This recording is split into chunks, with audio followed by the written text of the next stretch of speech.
Please be seated. I'd like to introduce you to Howie Anderson, who is our pledge campaign speaker today.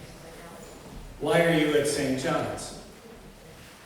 I handed out some things. Robin Williams had some really fun reasons why he's an Episcopalian.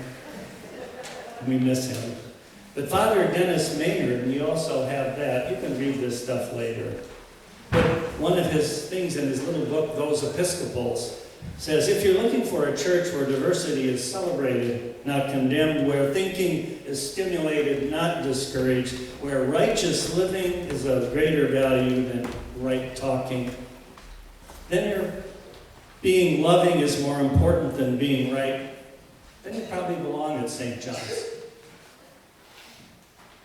I'm not just here because my grandson Will Brenham loves St. John's so much, or because Linda and I have loved Rex's challenging of our justice sensibilities for decades, or Chad and Wendy's music, or because of the loving care Lisa gave my late wife Linda in the last 2 years of her life, or the wonderful funeral we all gave Linda here at St. John's, or the sermons, or the community. I'm here 220 miles from where I live because St. John's knows that it is not an institution. It is, as our presiding bishop, Michael Curry, said, and Lisa touched on, that we are a movement, the way of love of Jesus, a place where we can be transformed and in the process go out and transform the world. But to do that, you need to take risks.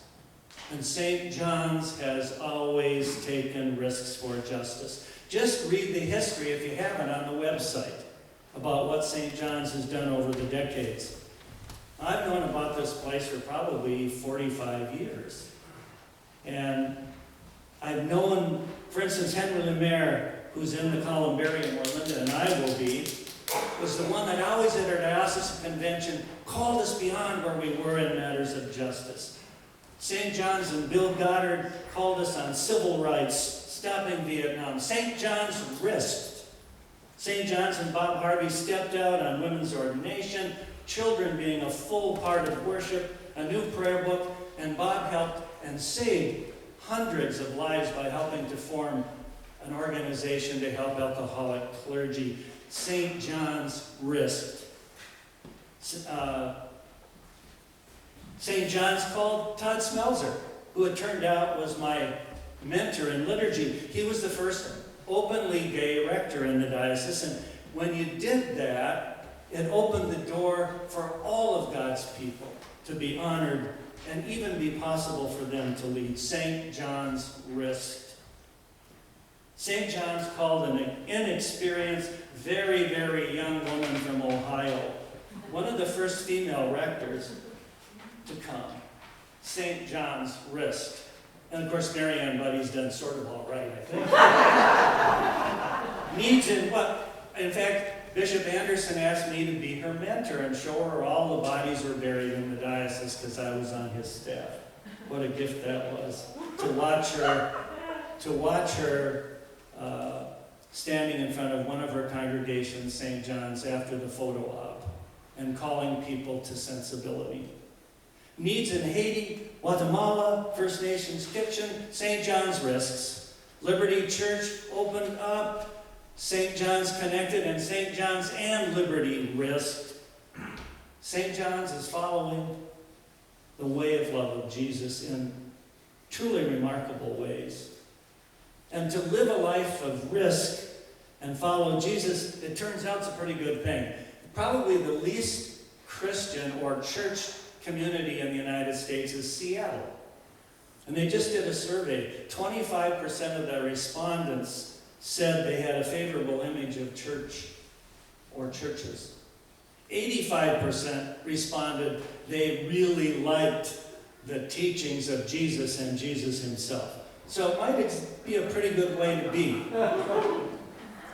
Today, the story of the rich young man, which every stewardship officer, which I was for this diocese, loves that one. You can have a lot of fun. And I have a corollary to it because I've worked with indigenous people so long.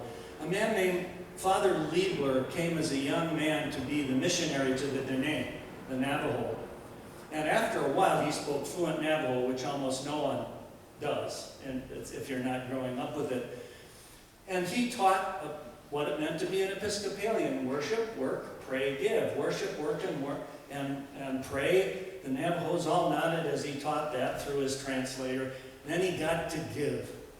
And he was very nervous and said to the translator, "Oh, I don't think they're going to like this one. This is going to be tough." And so he talks about the standard, the biblical standard of the tithe. And all the Navajos started shaking their head. And some got up and walked away. And he said to the translator, "Oh, I knew they weren't going to like that one." And the translator said, "No, listen to the elder." And an elder came up and he said, "Father Liebler, we thank you for teaching us about worship, work, and pray. We do that. That's who we are. But give, if your God only wants 10% of us and not all of us, then we're not interested in that God." And, the rich young man went away because he had so much stuff. And one of my favorite theologians, Lily Tomlin, has said, the trouble with this rat race of a life of ours is even if you're winning it, you're a rat. And I don't know any priest or rabbi or pastor that has ever been at the bedside of someone who was dying when that person said, "Oh, I wish I would have stacked up more money. I wish I would have spent more time at the office." Not one that I know of. It's all about love and living out that love. And you heard in the sermon today, an excellent sermon on stewardship, what it is to love. And when I was a stewardship officer of the diocese, I always urged people to adopt proportional giving. It's a good way to do your giving. It's also biblical. And I said, even if you got to the 10%, you still get to keep 90. And it took Linda and I going 1% of our household income a year to get to the tithe. It took 7 years. And the average Episcopalian gives about 3% of their household income to their church, but another 3 or 4% to those institutions which do Christ's work in the world, which makes us different even than the Mormons, who actually give 10% to the church, but don't do much for the world God created and Jesus came to redeem. So one of the things you have, in addition to some fun stuff that I handed out, is a little form. It's very simple, and it's my attempt to get you to join me in figuring out what proportion of your household income you're giving. Net or gross, I don't care. Once you're doing proportional, you're hooked. And then this year, even if you've already sent in your pledge card, send in a revised one. Increase your giving to St. John's by 1% of your household income. This place is worth it. This place is walk on the talk. And in order to follow Jesus' way of love into the world, it does take resources, our time, our talent, and our money. So give proportionally, increase by 1%.